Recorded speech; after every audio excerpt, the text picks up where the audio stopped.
Good afternoon, ka-purple. Today, magluluto tayo ng tinortang eggplant. Ayan, dahil wala tayong uling do sa Hong Kong. So, lulutuin natin siya sa oven. Dito natin siya lulutuin. Diyan natin siya iihaw. Okay, see you later. Aking eggplant. Ating torta. Yes, pwede na siya.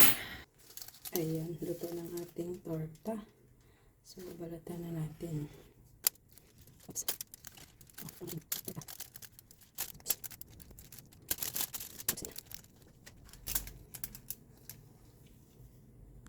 So, ito na yung nabalatan kong torta. And then, tatanggalin ko na yung kanyang puno. And then, saka ko siya ikakat into half. And then, isi-shredded ko siya. Ganyan siya.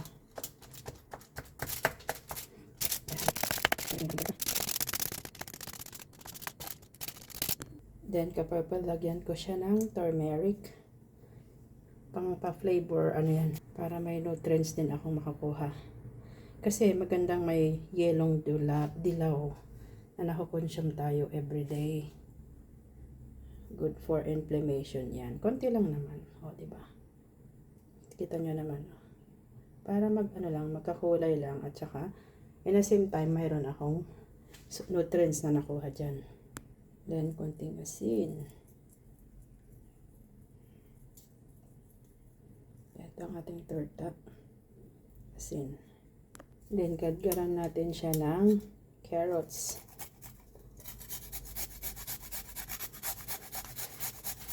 Diba? Hindi sinasabi niya siguro. Anong klaseng torta yan? Recipe ni Purple. Torta with carrots.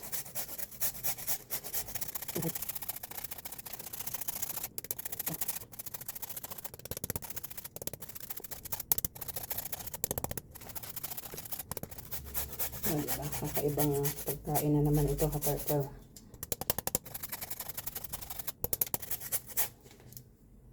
Let's set aside. And then, mag-break tayo ng 2 eggs.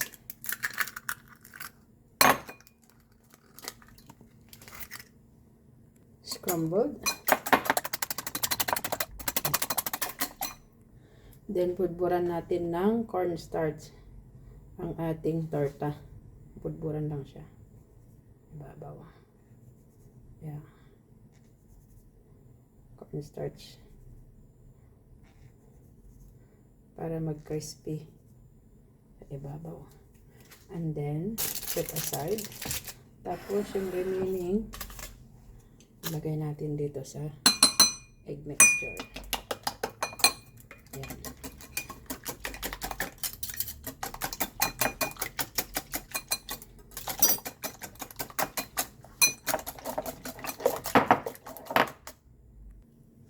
Gadgaran ko rin pala ng bawang, ka-purple. Kalimutan ko. Ayan. Ayan. Bawang.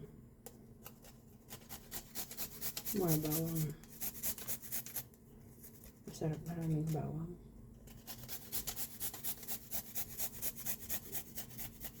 Ayan, kala mo cheese, no? Bawang lang yan.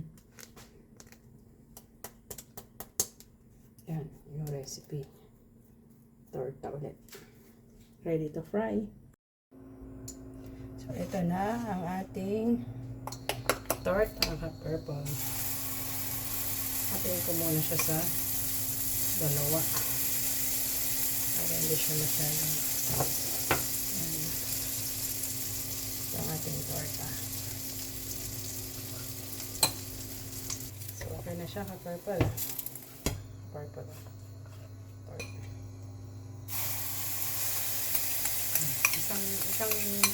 Isang eggplant lang yan.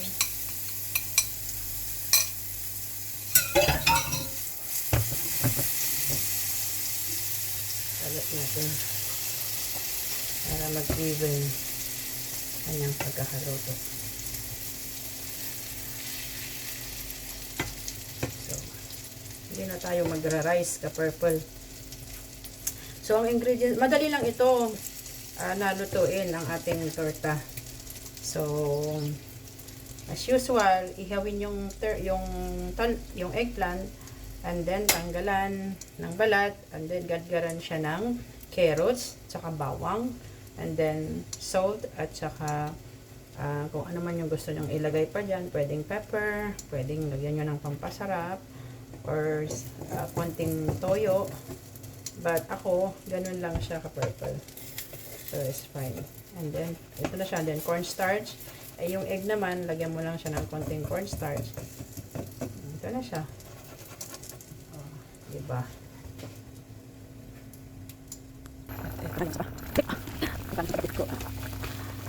That's okay.